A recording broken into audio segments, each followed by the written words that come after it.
Back in the mid to late 60s, the Niagara Falls Flyers were a junior hockey powerhouse, winning the Memorial Cup in both 1965 and 1968. Today, a number of the players from those two teams have gathered to sign autographs, to reminisce, and to celebrate as two new banners are dedicated at the Gale Centre in Niagara Falls.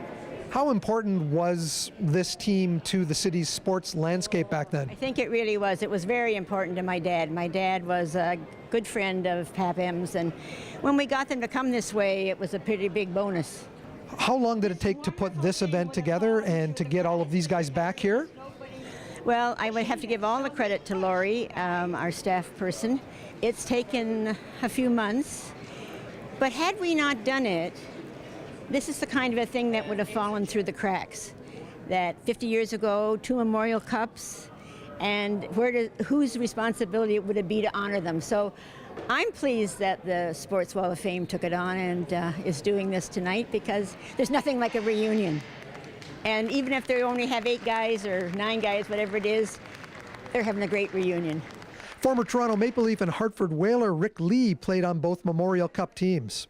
I think most of all, there was a lot of talent in both teams, and both teams were determined, gritty, and both teams had great goaltending.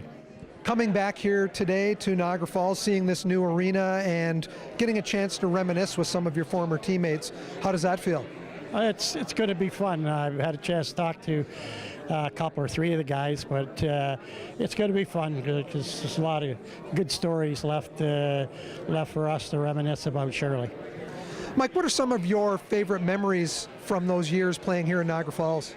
People, number one, were just great fans, and of course winning the Memorial Cup was, obviously one of my favorite memories.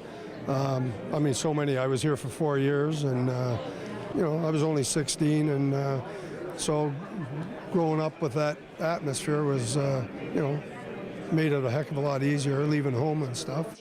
John Arbour was one of the few local boys who played for the Flyers back in the 60s. I think I was the first local one, not too far from here, actually about 8 blocks from where we're standing now. I grew up.